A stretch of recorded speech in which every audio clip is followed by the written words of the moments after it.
Por nuestra región han pasado grandes artistas, fotógrafos, expedicionarios, que con su trabajo en el pasado produjeron registros que hoy se revelan ante nosotros y nos sorprenden abriéndonos una ventana en el tiempo donde es posible asomarnos y revisar el pasado de nuestra ciudad. Claro, sin duda, el trabajo investigativo de los historiadores, importantísimo además, ha contribuido también a construir nuestra historia e identidad. Destacamos en este audiovisual el trabajo de los artistas, fotógrafos, cinematógrafos e historiadores que gracias a ellos ha sido posible realizar la segunda edición de esta obra audiovisual que se produjo por primera vez en la última década del siglo pasado. Villavicencio, historia de una capital. Cuando los jesuitas adquirieron en la década de 1740 la hacienda de Apiay, se produjo el primer asentamiento económico en el actual territorio del departamento del Meta. Se abrieron rutas y en el cruce de los caminos surgen posadas ganaderas como germen de un poblado. Al lado y lado de la hacienda se formó un pueblo con el mismo nombre. Seguramente allí residieron las familias de los trabajadores que se utilizaban como mano de obra en dicha hacienda. Junto a las fondas y posadas de la ribera derecha del Caño Gramalote, en el cruce de caminos que bajaban desde Santa Fe de Bogotá y se regaban por la amplia llanura, los comuneros de Apiay se fueron instalando en los terrenos adquiridos por ellos de las ventas continuas que se hicieron sobre los derechos herenciales. Las gentes que bajaban del oriente de Cundinamarca ocupaban libremente la reducida sabana que existe entre el Caño Gramalote y el Caño Maizaro, no existiendo ningún derecho a la propiedad. El caserío de Gramalote es erigido en el año de 1836 en el distrito sin que el cabildo demarcara zona para ejidos de la población en la sabana antes mencionada. El caserío llevaba un siglo de formación, por lo tanto, no hubo necesidad de un acta de fundación. Para 1840, a raíz de las familias de Fosca y Quetame, que atraídas por la fertilidad de la tierra se desplazaron hacia Gramalote, la población empezó a extenderse hacia el costado izquierdo del caño. La primera capilla que se construyó en Gramalote fue en 1845 por iniciativa del párroco de San Martín. Dice el padre Mauricio Diers de Montplacer en su libro Lo que nos contó el abuelito, que por esa época Gramalote contaba con 30 familias, siendo el señor Gregorio Fernández el primer comisario que tuvo la población. Así el Congreso granadino, por medio de la Ley 22 de junio de 1850, erigió el territorio de San Martín en cantón. A su vez, la Cámara Provincial de Bogotá, en uso de sus atribuciones, el 21 de octubre de 1850, crea el Distrito Parroquial de Villavicencio, compuesto por el antiguo corregimiento de Gramalote. Su primer corregidor es el señor Justiniano Castro. De esta forma nace Villavicencio a la vida política de la nación. Entre 1860 y 1900 es la época de oro de Villavicencio.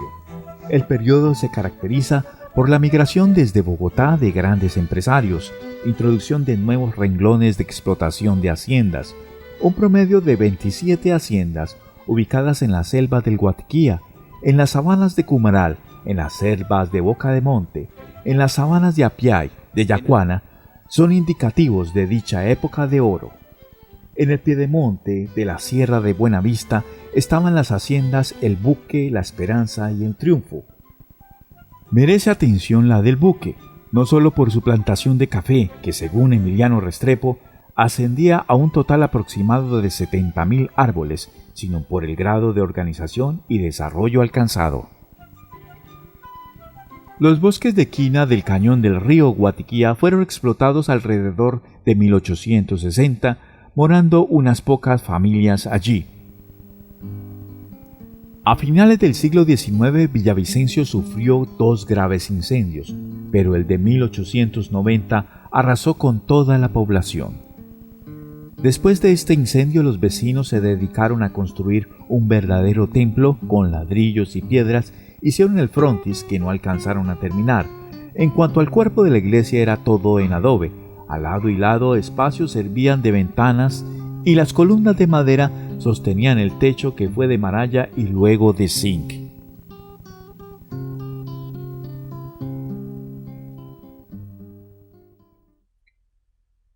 El establecimiento en Villavicencio de las comunidades religiosas de los montfortianos en 1904, las Hermanas de la Sabiduría en 1905 y los Hermanos de la Salle en 1921 modifican notoriamente el quehacer cultural de los ciudadanos a principios del siglo XX.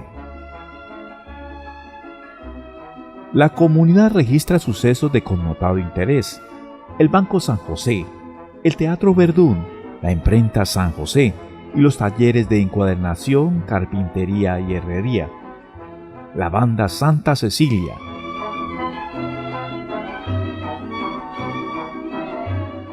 y el Hospital de Montfort.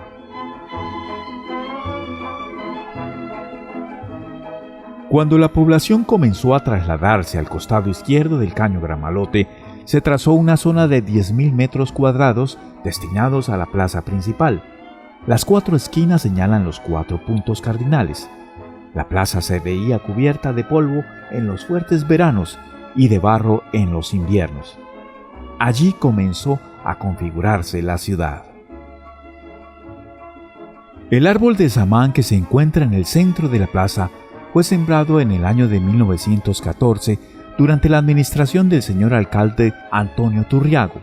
Las labores del sembrado fueron ejecutadas por los niños de la escuela de varones.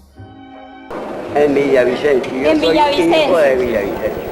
Y les cuento que ese árbol que hay en Villavicencio, ese lo sembramos nosotros, los escuelantes de esa época, cuando el 3 de mayo de 1914.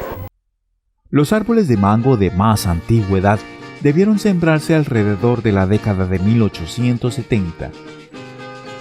La plaza servía para mercado dominical y para la celebración de las fiestas patrias y verbenas populares. Para los llanos orientales, yo me fui para los llanos orientales, a ver si puedo encontrar un amor para casarme, a ver si puedo encontrar un amor para casarme.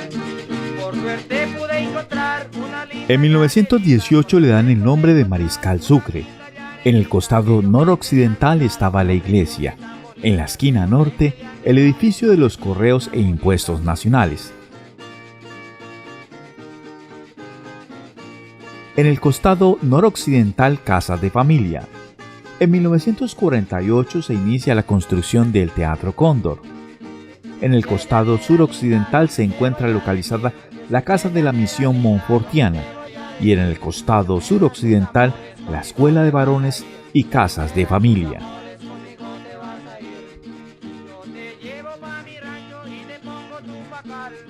Uno de los primeros edificios construidos fue el Intendencial, donde funcionaban las rentas y las oficinas del señor intendente. Y una tarde de domingo de 1937 llegó por primera vez frente al edificio de los Correos Nacionales el primer vehículo. La carretera Bogotá-Villavicencio quedaba desde luego abierta en toda su extensión. No hubo necesidad de inaugurar la vía. Inmediatamente, autos, camiones y autobuses desfilaron por la carretera e invadieron las calles de la capital de la intendencia. Nunca la puedo olvidar, esta tierra tan querida, nunca la puedo olvidar, porque fue donde encontré la mujer que puedo amar, porque fue donde encontré la mujer que puedo amar.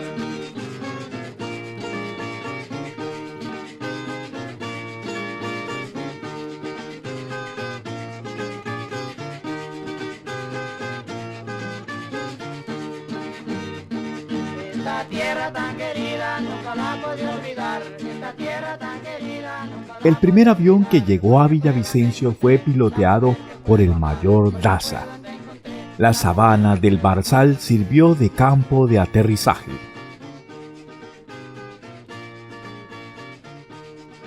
Para ir a las sabanas de Apiay y de esta manera continuar a las sabanas de Yacuana, hoy Puerto López, se construyó un puente colgante sobre el río Ocoa, una verdadera obra de arte.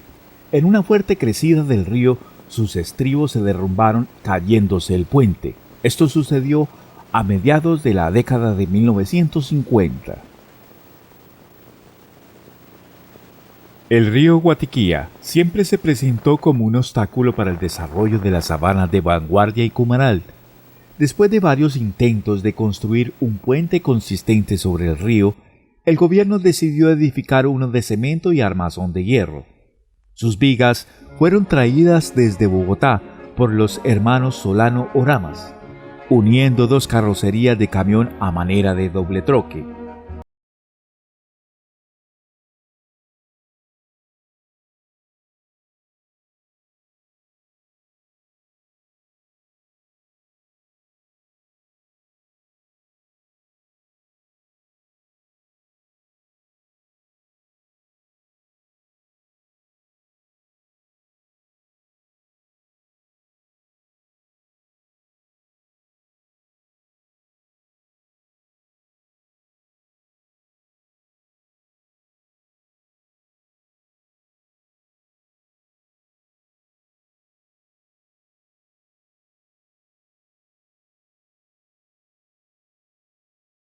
Para derrocar al presidente Mariano Ospina Pérez, sin que conociera la revocatoria de la orden, salió de Apiay y se tomó a Villavicencio, iniciándose una época trágica y sangrienta.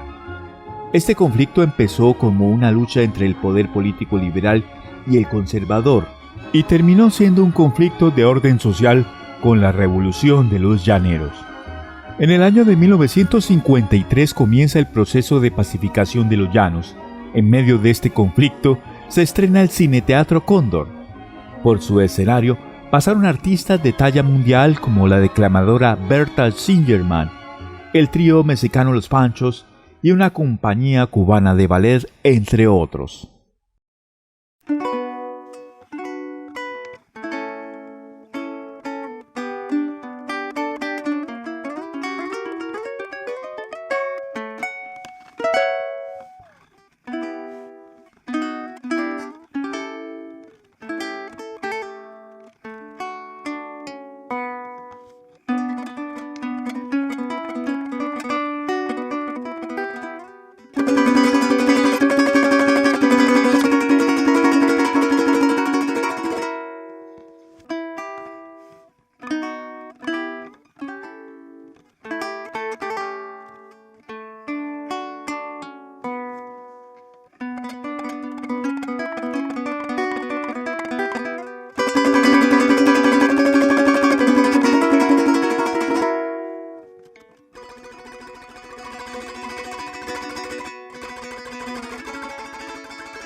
Desafortunadamente no existe en Villavicencio ninguna entidad gubernamental o cívica con el verdadero interés y celo por su ciudad que vele por preservar el patrimonio arquitectónico de esta capital. Hay que destacar que Villavicencio fue lugar de llegada de los viajes de ganadería que se traían en travesía desde Arauca y continuaban ascendiendo la cordillera oriental hasta Bogotá para surtir de carne la capital de la República. Estos viajes de ganadería, tripulados por vaqueros llaneros de Arauca y Casanare, comenzaron a influenciar en Villavicencio los ritmos del joropo. Posteriormente se terminó acogiendo la cultura musical del joropo en los años 60 gracias al maestro Miguel Ángel Martín, con la traída de músicos e instrumentos de la música llanera y la realización del primer Festival de la Canción Colombiana en 1962 que buscaba promover la música llanera entre los demás ritmos colombianos. Villavicencio comienza a recibir una nueva corriente migratoria de colombianos desplazados de diferentes partes del país. A partir del 1 de julio de 1960, Villavicencio pasa a ser capital del nuevo departamento del Meta. El progreso de Villavicencio se torna vertiginoso e increíble, y así inicia otro capítulo de la expansión de la ciudad con la construcción de nuevos barrios, construcción de edificios, puentes, grandes avenidas, centros comerciales. Se dice que en Villavicencio se mueve más del 40% del comercio de la Orinoquia. Estos son pues algunos aspectos fundamentales de la urbe de ancestro comunero que se empezó a gestar en 1740 cuando la comunidad de los jesuitas adquirieron la hacienda de Apiay, y a donde empezaron a llegar las gentes del altiplano cundiboyacense que iniciaron a darle forma al poblado. Hoy nuestra ciudad orgullosamente es la capital del paisaje colombiano y la Puerta del Llano, que por décadas y décadas ha permanecido abierta para todos los migrantes colombianos que buscan nuevos horizontes y que han encontrado aquí un futuro promisorio. Villavicencio brilla hoy en el piedemonte llanero como un faro en la entrada de un inmenso territorio que nunca dejará de encantar a sus visitantes.